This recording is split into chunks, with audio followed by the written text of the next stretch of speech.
नमस्कार, स्वागत है आप सभी का हमारे इस YouTube channel Billy with Rana ji में। मैं अनिल राणा आप लोगों का मेरे इस वीडियो में बहुत बहुत स्वागत करता हूं।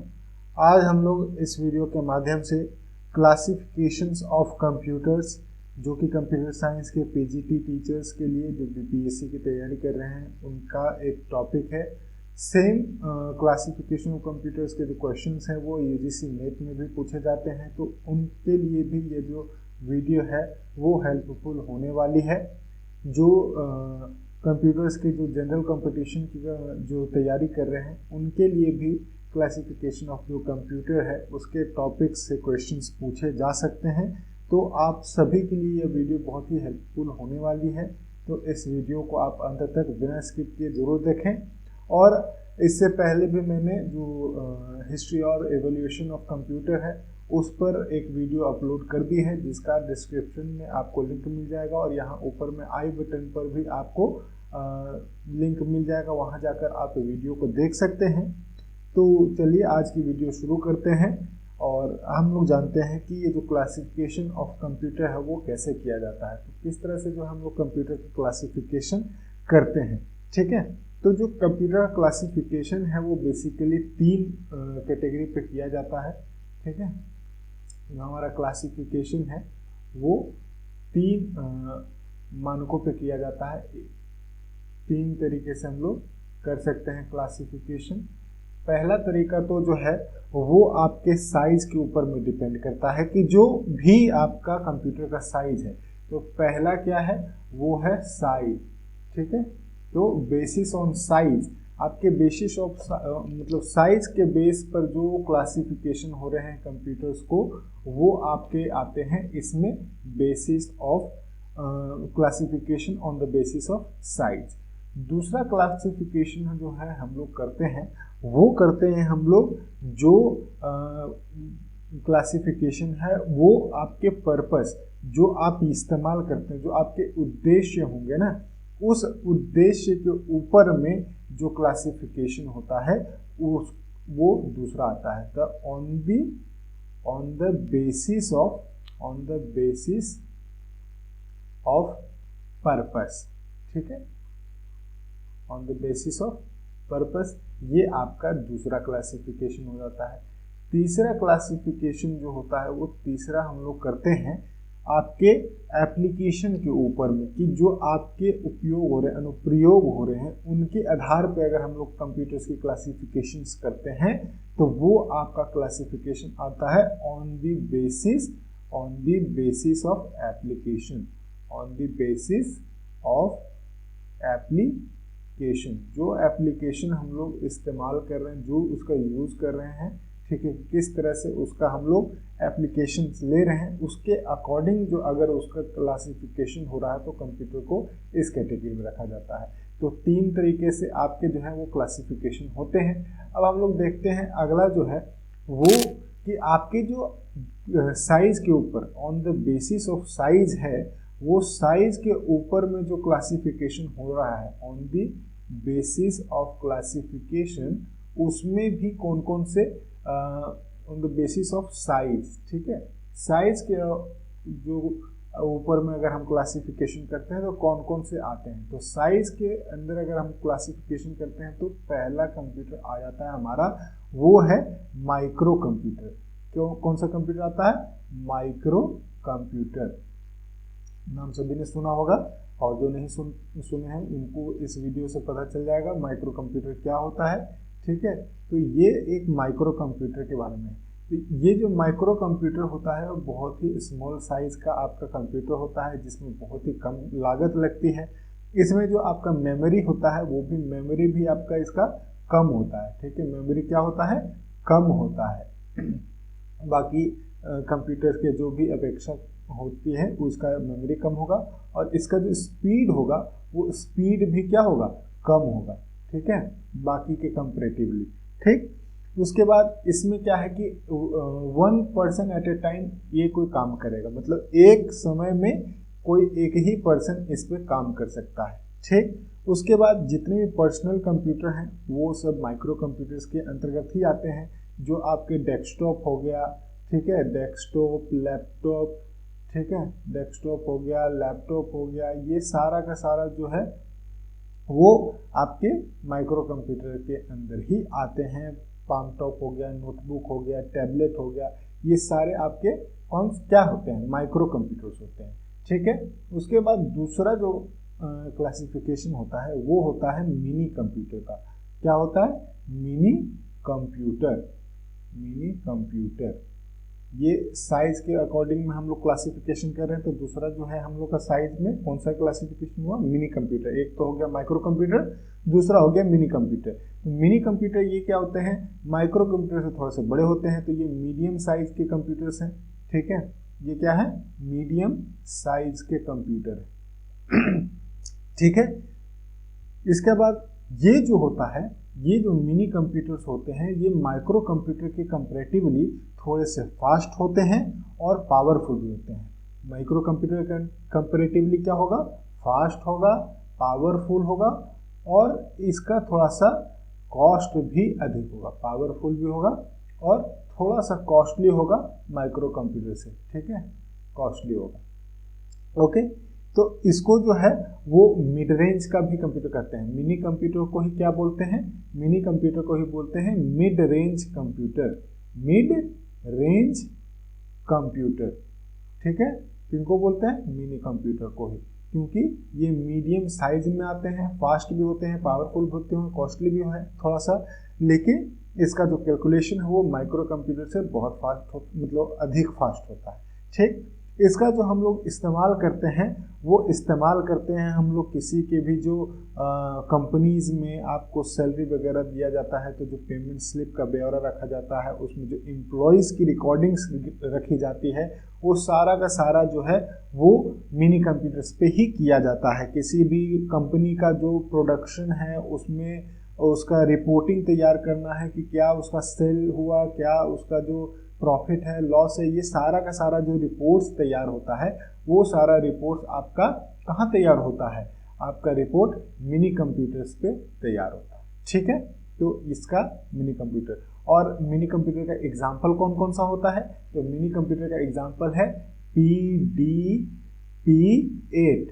PDP-8 ये मिनी कंप्यूटर का एग्जाम्पल है। ठीक है, जो आपके किसने बनाया था, DEC, डिजिटल इक्विपमेंट कॉरपोरेशन ने। ठीक है, किसने, डिजिटल इक्विपमेंट कॉरपोरेशन ने 1965 में इसको तैयार किया था, PDP-8 को। ठीक है, ये मिनी कंप्यूटर का एक एग्जाम्पल हो गया। ठीक है, अगला हम लोग आ जाते हैं मेन फ्रेम कंप्यूटर। ठीक है, कौन सा कंप्यूटर, मेन फ्रेम कंप्यूटर। ठीक है, मेन फ्रेम कंप्यूटर, ये आपका साइज वाले में तीसरा पार्ट हो गया, मेन फ्रेम कंप्यूटर।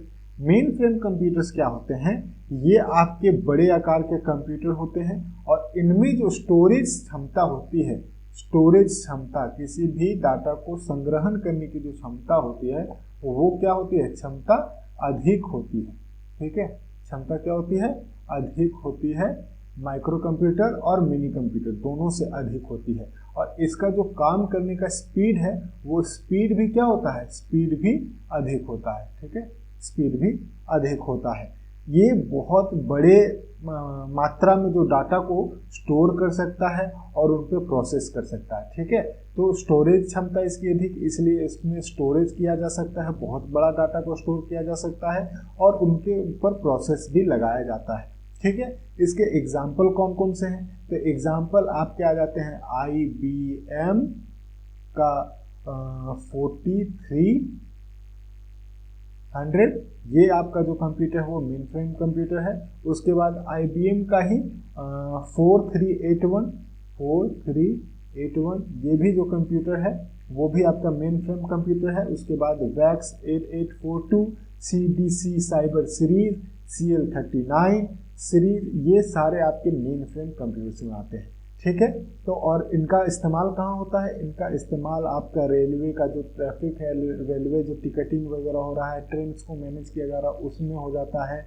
किसी कंपनी को खरीदने में, बेचने में, वहाँ पे इस्तेमाल होता है, या किसी भी राज्य या स्टेट या गवर्नमेंट की जो पॉलिसीज़ होती हैं, जो प्रशासनिक पॉलिसीज होती हैं उनका जो है किस प्रकार से स्टोरेज किया जाता है, किस तरह से डाटा जो है संग्रहण होता है कि क्या जमीनी स्तर पर काम हो रहा है और क्या यहाँ पे रिपोर्ट्स बन रहे हैं, तो उनका पूरा प्रशासनिक जानकारी होगा किसी भी जिले का, स्टेट का, वो सारा रिकॉर्ड किस कंप्यूटर के माध्यम से रखा जाता है, मेन फ्रेम कंप्यूटर्स के माध्यम से। ठीक है, उसके बाद अगला हमारा आ जाता है चौथा जो है वो है सुपर कंप्यूटर। कौन से होते हैं?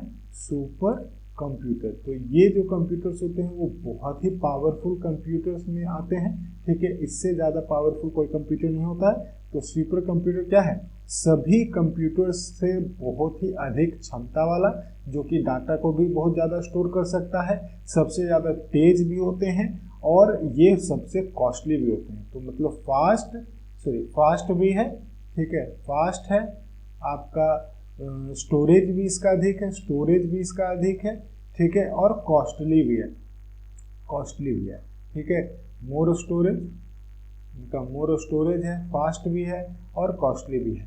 ठीक, इसमें क्या होता है कि बहुत सारे आपके सुपर कंप्यूटर्स में ना आपको सीपीयू के जैसे ही बहुत सारे प्रोसेसर्स लगे हुए होते हैं, जो कि एक ही साथ में बहुत सारे लाखों लाख जो इंस्ट्रक्शंस होती हैं उनके ऊपर में जो प्रोसेस है वो परफॉर्म कर देता है ये। ठीक है, तो ये जो है आपका बहुत ही फास्ट होता है। और जो पहला सुपर कंप्यूटर है वो कब बना था? तो पहला सुपर कंप्यूटर जो है वो 1964 में पहला सुपर कंप्यूटर बना था, जिसका नाम था CDC 660। CDC 6600 जो आपका कंप्यूटर था, सुपर कंप्यूटर था, सबसे पहला सुपर कंप्यूटर जो 1964 में बना था। ठीक है, इसका इस्तेमाल हम लोग कहाँ करते हैं? तो इसका इस्तेमाल आपका जो रिसर्च वगैरह होता है, जो सैटेलाइट लॉन्च होती हैं, जो भी कोई अंतरिक्ष में कोई घटनाएं हो रही हैं उनके ऊपर में जो गतिविधियां होती हैं, फिल्म वगैरह जो ग्राफिक्स वगैरह का इस्तेमाल करके बहुत हाई क्वालिटी की फिल्म्स की तैयारी की जाती है। मौसम विभाग में आपका जो पुराने जो डाटा है उनके ऊपर में मौसम की भविष्यवाणी होती है, तो वो सभी के सभी जो काम होते हैं वो सुपर कंप्यूटर की मदद से लिए जाते हैं। ठीक है, और सुपर कंप्यूटर में जो भारत का बनाया हुआ जो सुपर कंप्यूटर है उसका नाम है परम। ठीक है, क्या नाम है? जो भारत का बनाया गया सुपर कंप्यूटर है वो परम है। और कहाँ पे है? ये है हमारा पुणे में, पुणे महाराष्ट्र के पुणे में आपका ये परम कंप्यूटर है। जिसको बनाया किसने है? इसको बनाया है सीडेक कंपनी ने। किसने? सीडेक कंपनी ने।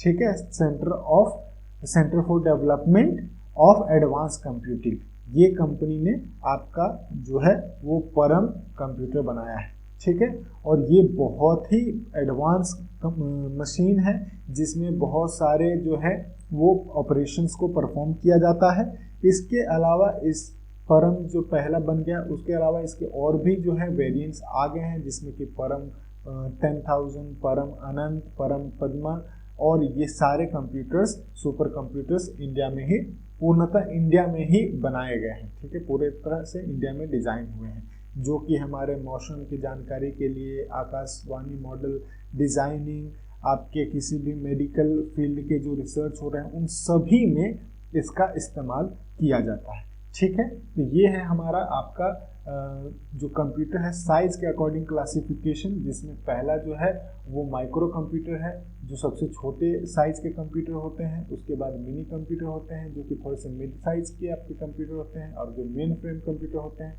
वो जो मिनी कंप्यूटर हैं उनसे थोड़े से बड़े होते हैं, इनकी स्टोरेज कैपेसिटी भी अधिक होती है और स्पीड भी अधिक होती है। उसके बाद आपके चौथा जो कैटेगरी आ जाता है वो सुपर कंप्यूटर है। सुपर कंप्यूटर सबसे फास्ट होते हैं, इसके स्टोरेज कैपेसिटी भी बहुत अधिक होती है और ये थोड़े कॉस्टली भी हैं। जो पहला जो सुपर कंप्यूटर है वो CDC 6600 है, जो 1964 में बना था। और जो भारत का बनाया हुआ पहला सुपर कंप्यूटर है उसका नाम है परम, जो कि पुणे में है। और परम के ही अलग अलग एडवांस मॉडल सभी और बन के हैं, जो कि आपके परम अनंत, परम पद्म और परम 10,000 जो हैं वो हैं।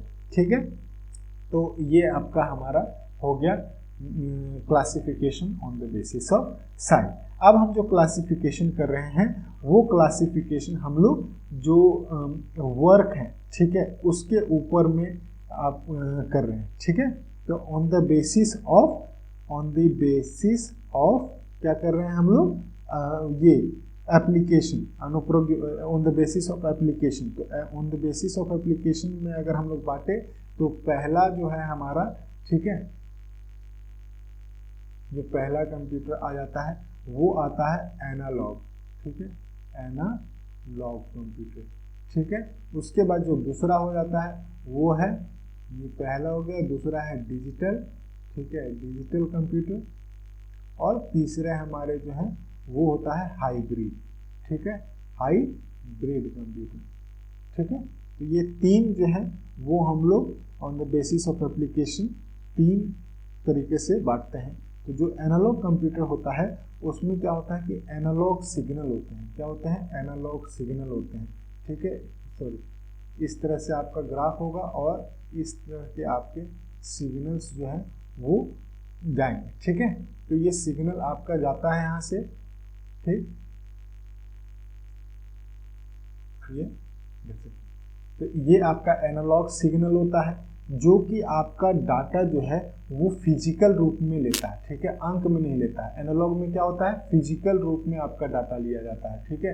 जैसे कि आपका कोई टेम्परेचर है, आपका ठीक है, प्रेशर हो गया, तो इन सब जो फिजिकल जो रूप है, फिजिकल रूप में इसका डाटा जो है वो लिया जाता है और उन पर काम किया जाता है। जैसे कि आपका एनालॉग क्या होता है कि टेम्परेचर नापने के लिए जो आपका थर्मामीटर है तो उसमें टेम्परेचर के ऊपर में एक एनालॉग से एनालॉग जो है वो फिजिकली जो टेम्परेचर है उस पर डिपेंड करता है कि हमारा जो टेम्परेचर है वो बढ़ रहा है या घट रहा है, प्रेशर्स के ऊपर, इलेक्ट्रिसिटी के ऊपर, ठीक है, जो आपके इलेक्ट्रॉन्स फ्लो होते हैं, द्रव्यों के फ्लो होते हैं, उनके ऊपर में जो है वो एनालॉग कंप्यूटर्स काम करता है, ठीक है। तो एनालॉग कंप्यूटर क्या करता है, फिजिकल क्वांटिटी को जो है वो मापता है और उसी के ऊपर में हमारा आउटपुट देता है, जो कि डायल या स्केल के ऊपर में हम लोग उसकी रीडिंग को देख पाते हैं कि इसका जो स्केल होगा या डायल होगा उसके ऊपर में उसकी जो फिजिकल जो क्वांटिटी है उसमें कितना चेंज आया है, कितना उसमें परिवर्तन हुआ है, ठीक है। तो इसका एग्जांपल में क्या क्या आ जाता है, जो स्पीडोमीटर होता है, जो आपकी घड़ी होती है, जो बिजली का मीटर होता है, थर्मामीटर होता है, वोल्टेज मीटर होता है, ये सारे क्या है, एनालॉग कंप्यूटर्स के अंदर में आते हैं, जो आपके फिजिकल क्वांटिटी के जो निरंतर चेंज हो रहा है उसके ऊपर में डिपेंड करता है, ठीक है।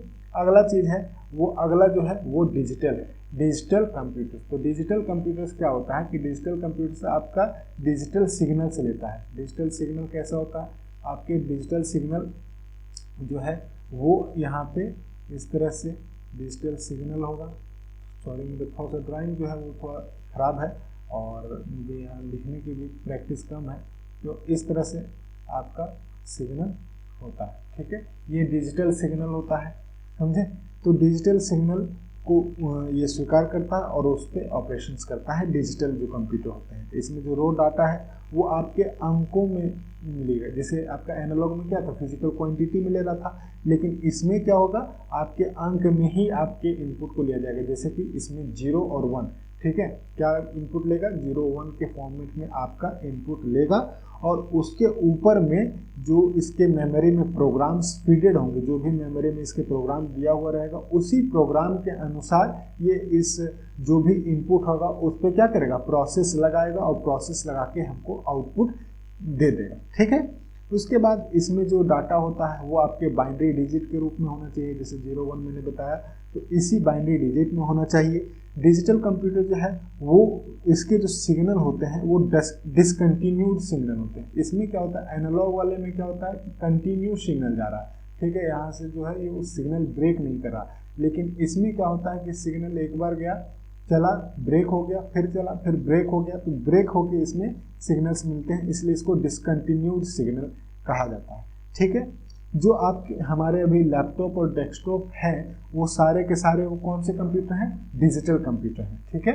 तो जो हमारे लैपटॉप वगैरह है वो कौन से कंप्यूटर हैं, डिजिटल कंप्यूटर। उसके बाद हमारा अगला जो कंप्यूटर है वो हाइब्रिड है। तो हाइब्रिड में क्या होता है कि इसमें दोनों की विशेषता होगी, जो एनालॉग कंप्यूटर होगा वो भी और जो डिजिटल कंप्यूटर है वो भी, दोनों की जो मिक्स प्रॉपर्टी है वो हमारे हाइब्रिड कंप्यूटर में होंगी।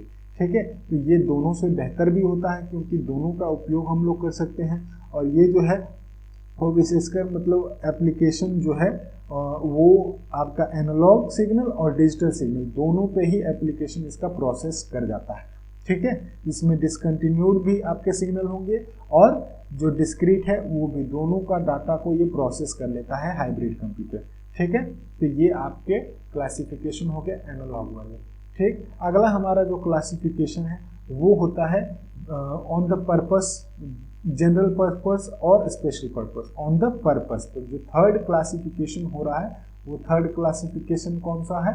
On the basis of purpose, on the basis of purpose. ठीक है, पर्पस के बेस पे हमारा कंप्यूटर का क्लासिफिकेशन होता है। तो ये एक जो है वो आपके जनरल पर्पस कंप्यूटर होंगे, जनरल पर्पस कंप्यूटर, और दूसरे जो हैं वो होंगे आपके स्पेशल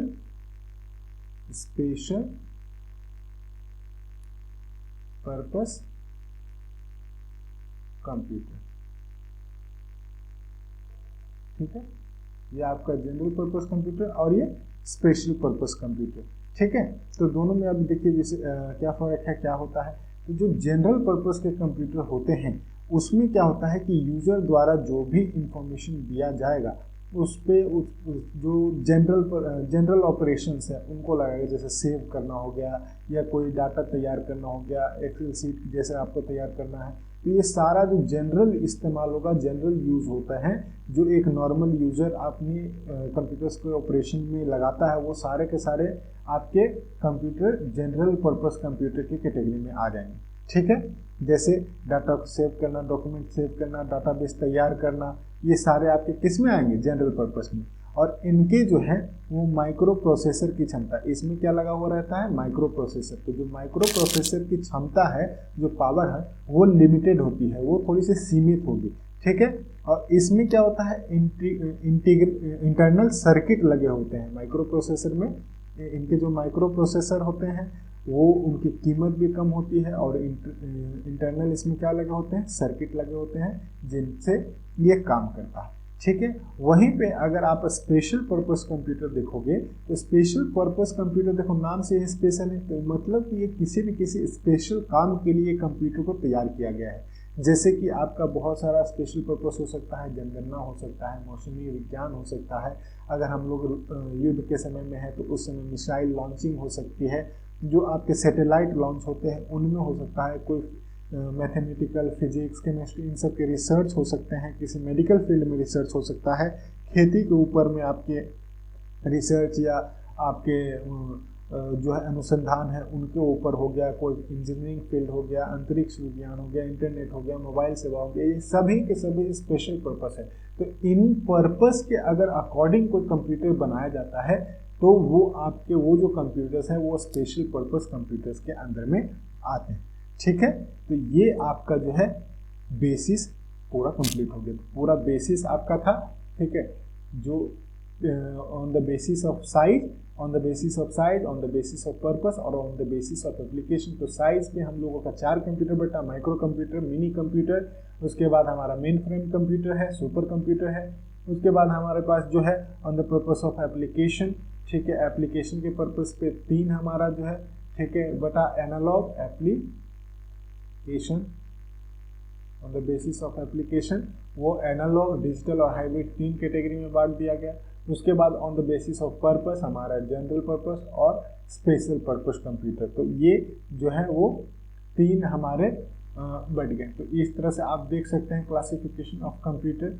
ठीक है, क्लासिफिकेशन ऑफ कंप्यूटर आपको दिख रहा होगा। On the basis of size micro computer हो गया, मिनी कंप्यूटर हो गया, मेन फ्रेम कंप्यूटर हो गया, सुपर कंप्यूटर हो गया। उसके बाद आप on the basis of work आपका analog computer, digital computer, hybrid computer हो गया, और बेसिस और based on the purpose, special purpose हो गया और जनरल पर्पस। ये इतनी आपकी जो कंप्यूटर्स को क्लासीफाई इन्हीं तरीकों में किया जा सकता है।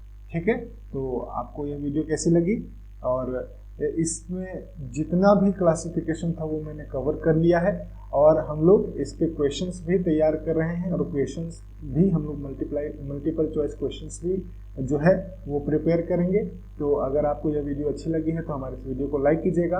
और इससे पहले हमने हिस्ट्री एंड इवैल्यूएशन की वीडियो जो है वो बनाई है और अपने चैनल पे अपलोड की है। अगर आपने वो वीडियो भी अभी तक नहीं देखी है तो आपको डिस्क्रिप्शन में उसका लिंक मिल जाएगा, आप वहाँ से जाके वो वीडियो देख सकते हैं। तो हमारे इस वीडियो में अंत तक बने रहने के लिए बहुत बहुत धन्यवाद। मिलते हैं आपसे अगले वीडियो में, तब तक के लिए शुभ रात्रि एंड गुड बाय। मिलते हैं अगले वीडियो में।